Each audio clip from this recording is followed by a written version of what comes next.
Hi, friends. And I mean that, friends. I'm going to call you friends regardless of your party affiliation, your political views, or anything. Now, you may have me as a friend and you might not consider me a friend. But if I have you on my friend list, then I still do consider you a friend. That means someone I care about, someone that I would like to have conversations with, someone that I would like to share things with, not just arguments, not just, you know, things like that. Now, it seems as of late that, especially on social media, that's where I find all the contention. I was at the Court Square in Murray. I go to Trade Day. I go to bars, I go to restaurants, I go all over the city. I ride my bike, I meet all kinds of people. I actually minister to and work with homeless people and trans people, homosexual people, straight people, Church of Christ people, Methodist people, atheists, agnostics. And you know what? Here's one thing I've learned. See this right here? This smile? It's universal. And I don't have to say a thing, but it works. It really does work. Now, some people it doesn't. Some people are just stuck on pissed off. What can you do? Well, you just smile and go on. You don't. I've been to New York City countless times. I've been to LA. I've been to Compton. I've been to Harlem. I've been to uh, all over this country from back and forth. Yes, I do know the difference between Compton and Harlem. If somebody's trying to, say, well, Harlem's in New York and Compton, yeah, I know that. I talk pretty fast sometimes, and I think pretty fast sometimes. Sometimes I like to slow it down. When I slow down, is when I read something on Facebook that irks me, that just gets in my craw. Now just step back and I think about it. Sometimes I'll type out a real fast, angry post. I'll be a keyboard Rambo, but I won't push send. See, I used to every time. I used to just type it out fast as I could, not worry about spelling, not worried about context, not worry about anything, just get it out there. And you know what I found? That caused a lot of confusion and dissension and factions and all the things that my faith speaks against. So what I started doing, I started pausing. I started taking some time to read what they said, to consider the source, to, like one of my friends said, to decide whether I want to educate or I want to unfollow or I want to block. And I tried my best not to block anyone. I don't want to damn anyone. What am I, God here? I get to decide who gets to exist in my world and I banish them into the netherworld. No, that's not even how God does it. So why would I do it? Why would I take that on myself to just cancel people? Oh yeah, we've got a lot of cancel culture going on from all walks of life, from ultra liberals to ultra conservatives, and now some moderates are even taking that philosophy. Well, just cancel them. Just get rid of them. Just get it. Do you do that at church? Do you do that in your country club? Do you do that at Walmart? Do you just cancel everybody that's wearing a color you don't like or has on a shirt you don't like? No. My point about New York City was I go there and I'm a fly on the wall. I never had to be there but one time on business.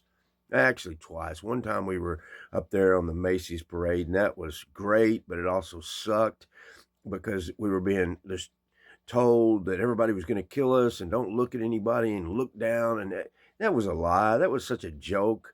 I mean, nobody in the middle of the day was out to get us, and that's what they had threatened us with and had us scared to death. And this guy was coming up trying to talk to me about, oh, so you're a band? And I was just looking down at the ground and afraid to talk to him. And, that was silly. That was Bible Belt at its worst. Okay? We all know about that, I hope.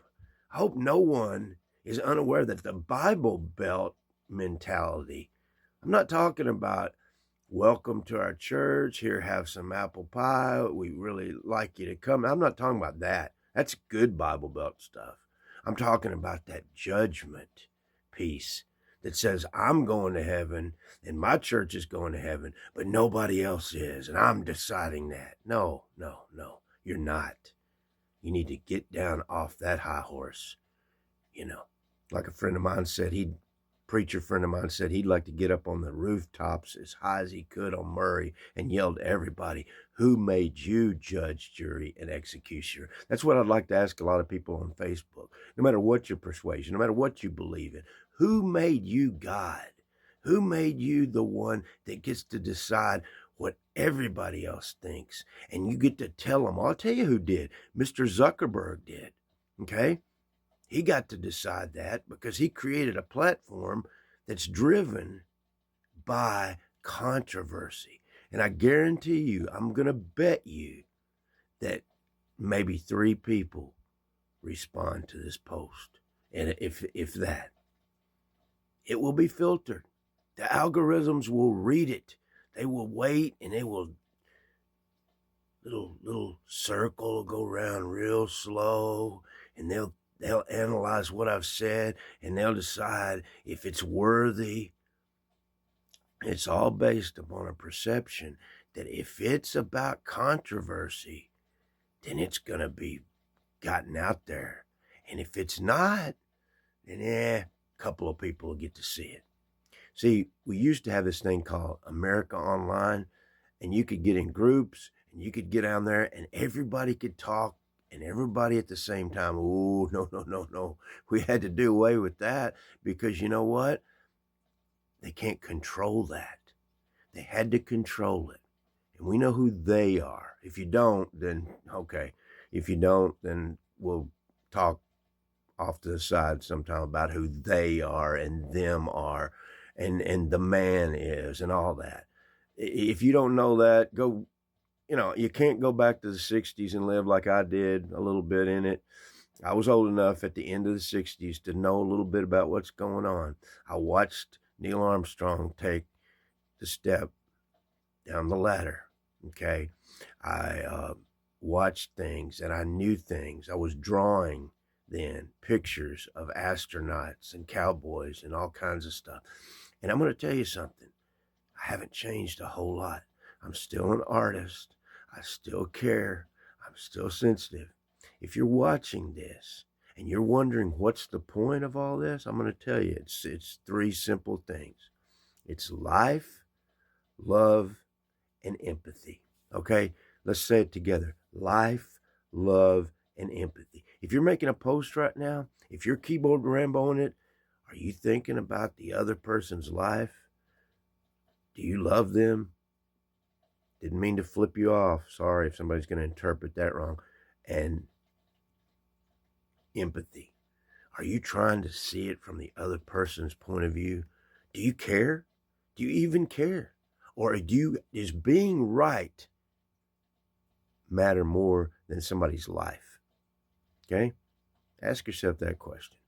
Because I'm going to tell you something. I care. And I prayed with a lot of people on the court square this morning that care. I saw people at Soup for the Soul today and ate with a friend that came all the way back from Louisiana and was so glad to see me, and I was so glad to see her. And we met at a soup kitchen, and we were both homeless. And I'm going to tell you something. It sucked at the time, I thought, but the path that's brought me to where I am now is so righteous. I love my life. I love my wife. And I hope for you my kind of success. Peace.